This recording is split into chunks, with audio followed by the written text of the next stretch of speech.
Hello friends, मेरा नाम वसीम है। Welcome to my channel coding with Wasim. IT industry की एक सेमी गवर्नमेंट कंपनी। मैं यहाँ पर सेमी गवर्नमेंट इसलिए बोल रहा हूँ क्योंकि एक बार इस कंपनी में जो भी एम्प्लॉय लग जाता है वो एटलीस्ट यहाँ पे 15 से 20 साल जरूर रुकता है, अनलेस उसके पास कोई इससे अच्छा ऑफर ना हो और कंपनी की कोई पॉलिसी को ब्रेक ना कर दे। उस एम्प्लॉय को जब तक नहीं निकाला जाता और उस एम्प्लॉय को डिपार्टमेंट टू डिपार्टमेंट मूव किया जाता है। ठीक है।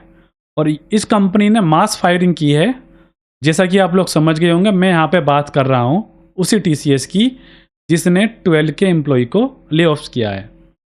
तो रिसेंटली मेरे पे न्यूज़ आ रही थी कि टीसीएस ने 12 के एम्प्लॉय को ले ऑफ कर दिया। मैंने काफ़ी सारे आर्टिकल देखे, वीडियोस देखी, न्यूज़ेस देखी। तो उसमें क्या रीज़न मेंशन किया गया है, यहाँ पे जो रीज़न मेंशन किया गया है, रीज़न ये मेंशन किया गया है कि एआई की वजह से ही टीसीएस ने इनको ले ऑफ किया है। बट टीसीएस ने ऑफिशियली इसको अनाउंस किया है कि ऐसा कुछ नहीं है कि हमने एआई की वजह से एम्प्लॉय को ले ऑफ नहीं किया है। तो आइए इस वीडियो में हम डीप में देखते हैं कि क्या वजह रही है वहाँ पर। ओके। तो सबसे पहले हम बात कर लेते हैं कि टीसीएस में टोटल कितने एम्प्लॉयज़ हैं। अराउंड 2.5 लैक्स एम्प्लॉय हैं टीसीएस के अंदर और इन्होंने ले ऑफ किए हैं 12 के। तो अगर मोटा मोटा मैं कैलकुलेट करूँ तो यहाँ पर वो बनता है 2% of the company. 2% of the company को एम्प्लॉयज़ को इन्होंने ले ऑफ किया है।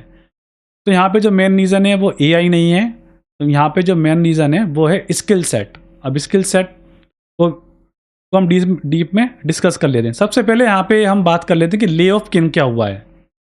जितने भी मैंने न्यूज़ आर्टिकल्स पढ़े और वो भी टीसीएस के वो भी पढ़े ऑफिशियल आर्टिकल्स वगैरह, तो वहाँ पे जो ले ऑफ जो हुआ है ना, वो तो एंट्री लेवल डेवलपर का भी नहीं हुआ है और सीनियर लेवल डेवलपर का भी नहीं हुआ है। यहाँ पर जो ले ऑफ हुआ है वो है मिड लेवल एम्प्लॉयज़ का। और मिड लेवल एम्प्लॉयज़ के साथ काफ़ी ज़्यादा प्रॉब्लम आ रही है करंट मार्केट में, ये हमें पता है। क्यों यहाँ पे जो ले ऑफ हुआ है स्किल सेट की वजह से हुआ है, क्योंकि चीज़ें अब काफ़ी जल्दी जल्दी चेंज हो रही हैं। ठीक है। टीसीएस ने अभी इसको करा है, आगे आने वाले टाइम में और भी कंपनी इसको कर सकती हैं। बाकी जो एमएनसी कंपनी है, बाकी जो बड़ी बड़ी कंपनी हैं, वो भी इसको कर सकती हैं। तो पहले क्या, अगर मैं 2008 के बारे में बात करूँ तो पहले क्या होता था। पहले चीज़ें फ्रिक्वेंटली चेंज नहीं होती थी, मत चीज़ें काफ़ी स्टेबल रहती थी। जो हमने चीज़ सीख ली बस उसी पे हमें काम करते रहते थे लाइफ टाइम। अब पूरे वहाँ पर रिटायरमेंट तक उसी पर हमने काम करते रहते थे। बट अब ऐसा नहीं है। अब चीज़ें काफ़ी फ्रिक्वेंटली चेंज हो रही हैं और अगर आप सेम टेक्नोलॉजी पे भी काम कर रहे हो तो उसके भी feature every 6 month, every 3 months etcetera update आ रही हैं। तो मिड लेवल के एम्प्लॉय जो भी टीसीएस में वर्क कर रहे थे, तो वहाँ पे ना काफ़ी ज़्यादा एक ना मनी कॉन्शियस के लिए एज ए वर्क कर रहे थे कि वहाँ पे ना, यहाँ पे क्या सैलरी आ रही है, सिमिलर काइंड का वर्क है, मतलब कुछ ही आवर्स काम करना है, बाकी अपनी सैलरी आ रही है, बाकी बस मौज। तो वहाँ पे उन लोगों ने क्या किया, कौन से किस लेवल के जो एम्प्लॉय फायर हुए हैं उनकी बात कर ली हमने कि वो मीडियम लेवल के फायर हुए हैं।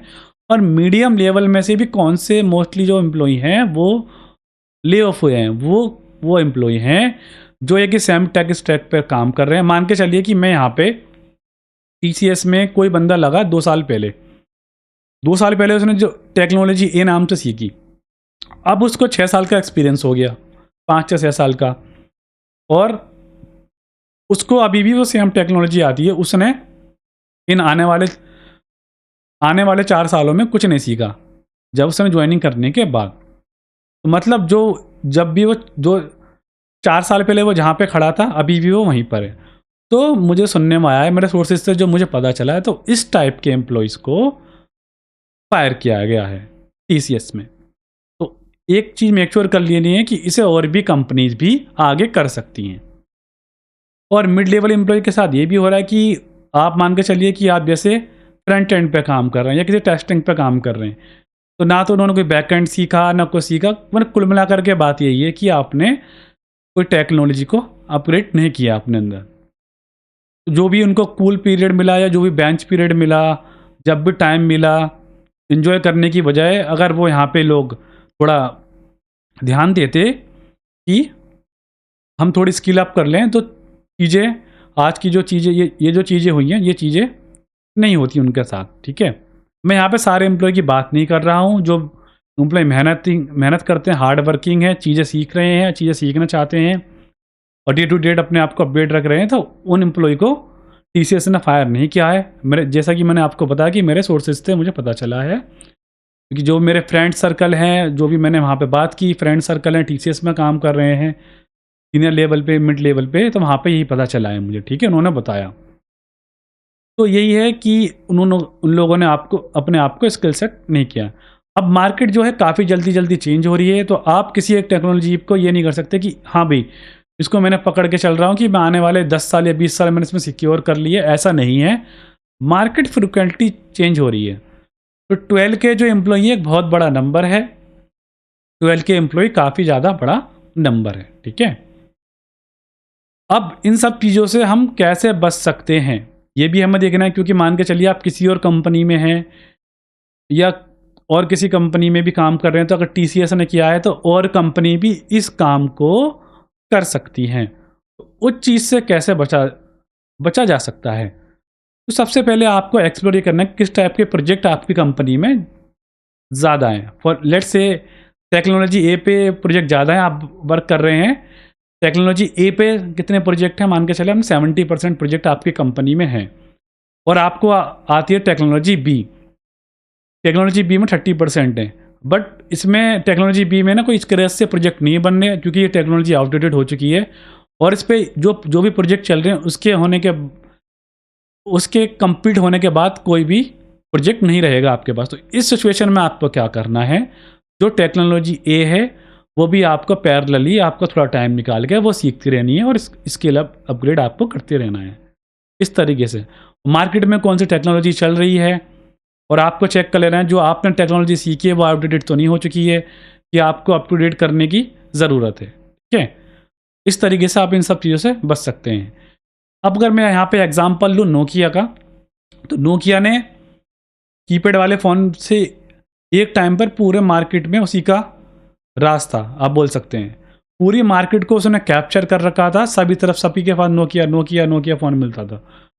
उसने, नोकिया ने अपने आप को समय के साथ रहते अपग्रेड नहीं किया। एक होता है कि टाइम के बाद अपग्रेड कर रहे हैं आप, अपग्रेड तो किया आपने बट टाइम निकल चुका था, उस टाइम से आपको बचना है और अपने आप को अप टू डेट रखना है।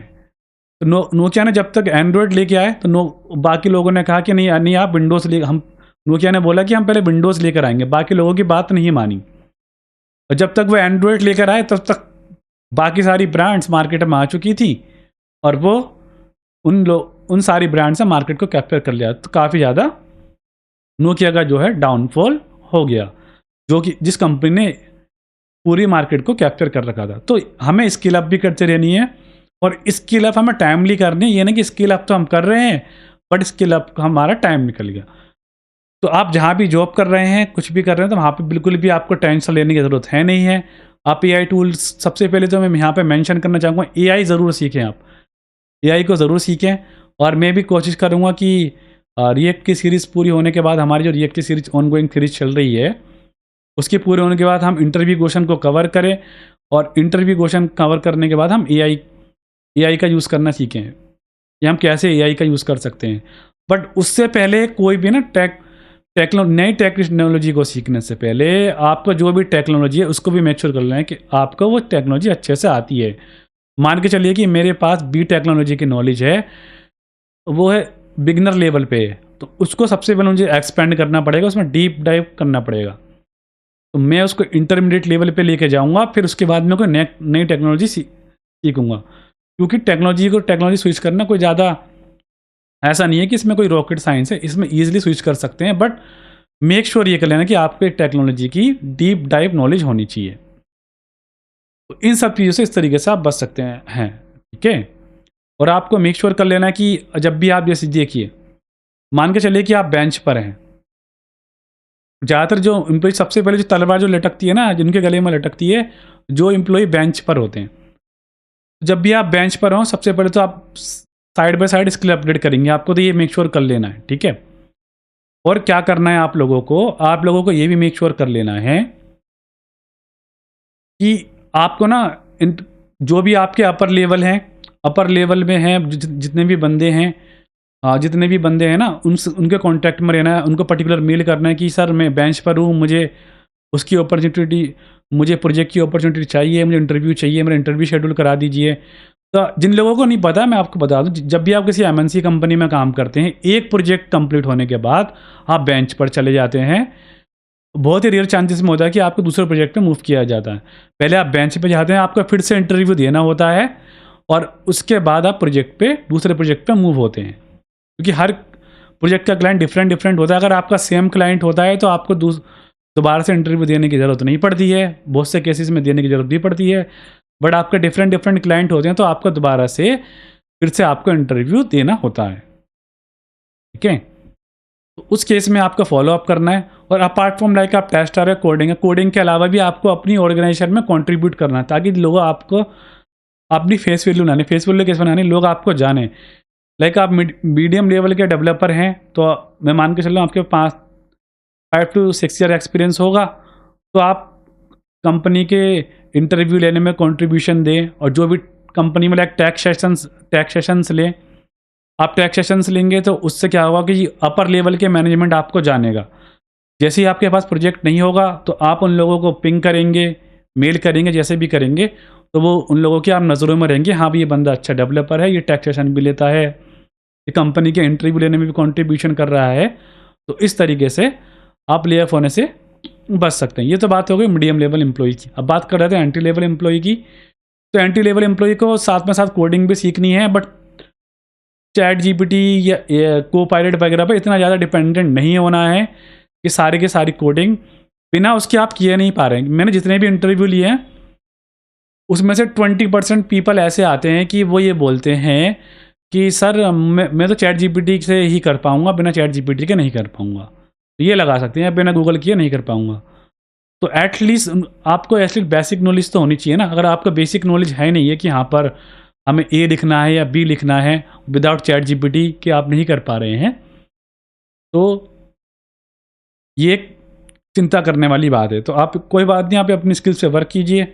हमारे पास सारी प्लेलिस्ट हैं, HTML की भी है, CSS वाली प्लेलिस्ट है, जावास्क्रिप्ट की प्लेलिस्ट है, और आपकी हमारी रिएक्ट की प्लेलिस्ट चल रही है, ठीक है। तो आई होप गाइस, मैं आशा करता हूँ आज की वीडियो आपको पसंद आई होगी। अगर वीडियो आपको पसंद आई है तो वीडियो को लाइक करें, चैनल को सब्सक्राइब करें और बने रहें आगे आने वाली वीडियोस के लिए।